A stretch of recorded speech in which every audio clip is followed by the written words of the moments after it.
Shalom, saudari-saudara umat kekasih Tuhan, para peziarah pengharapan yang berbahagia. Salam STMJ, Paroki Sela Maris, Jepara. Hari ini, hari yang istimewa di penghujung tahun 2025, 31 Desember 2025, hari ke-7 Oktav Natal. Kegembiraan Natal masih terasa. Dan saya dan Anda mendapat hadiah terindah yaitu Sabda Tuhan. Silakan mempersiapkan Alkitab Anda yang akan menginspirasi saya dan Anda di akhir tahun 2025 ini. Bacaan suci yang menginspirasi kita yaitu Injil Yohanes bab yang pertama ayat 1 sampai 18.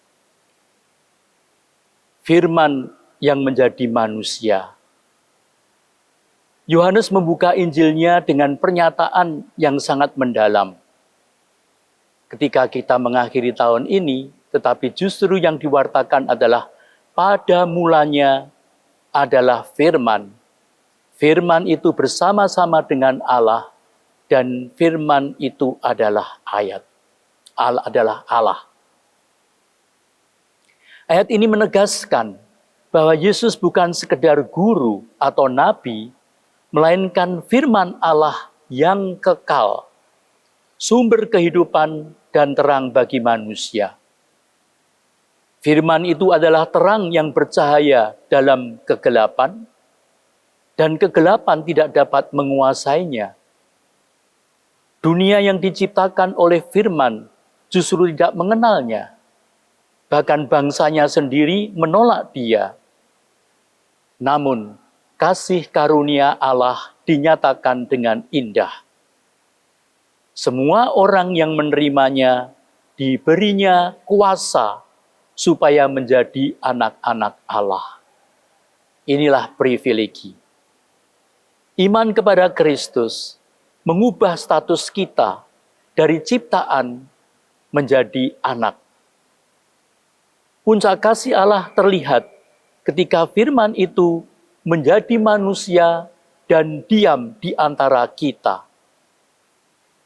Allah tidak mau tinggal jauh di surga, tetapi masuk ke dalam realitas manusia, merasakan penderitaan, kelemahan, dan pergumulan kita. Saya dan Anda bisa membayangkan kalau Allah itu yang Maha Kuasa, Maha Cinta langsung datang, ya, maka kita tidak tahan dan tidak kuat. Untuk itulah dia, firman Allah, menjadi manusia dan tinggal di antara kita. Dalam Yesus, kita melihat kemuliaan Allah yang penuh kasih, karunia, dan kebenaran. Yohanes bab 1 ayat 1 sampai 18 juga menegaskan perbedaan antara hukum dan kasih karunia. Hukum diberikan melalui Musa, tetapi kasih karunia dan kebenaran datang melalui Yesus Kristus. Ini bukan berarti hukum tidak penting, tetapi hukum menunjukkan kebutuhan kita akan juru selamat. Sementara Yesus memberikan pemulihan dan hidup yang baru. Renungan ini mengajak saya dan Anda untuk bertanya, apakah kita hanya mengenal Yesus secara pengetahuan, secara logika, atau sungguh menerimanya dalam hidup? Terang itu masih bercahaya hari ini. Pilihannya pada kita, menolak terang dan tetap tinggal dalam kegelapan, atau menerima terang dan hidup sebagai anak-anak Allah.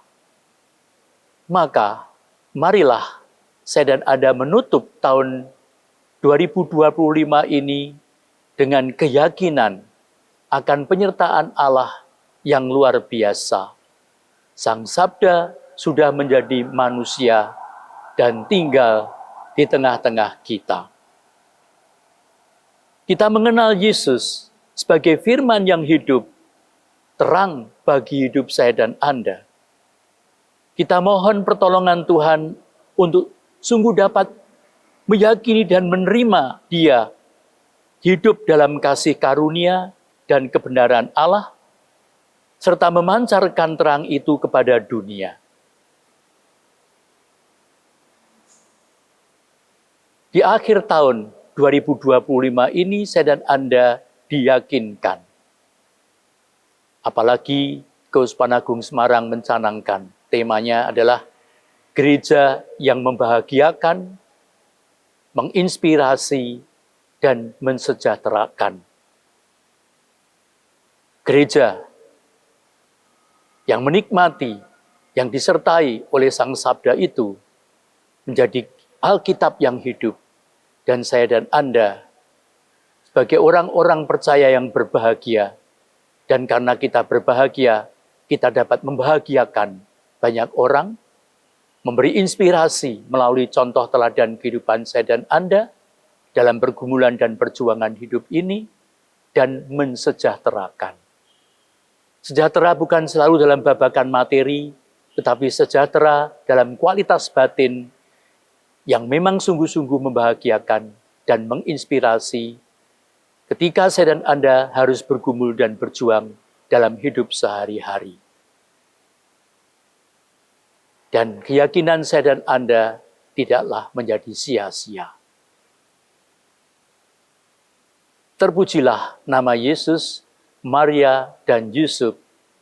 Salam STMJ, sabda Tuhan menyegarkan jiwa, dan berkat akhir tahun, Bapa dan Putra dan Roh Kudus menyertai kita. Amin.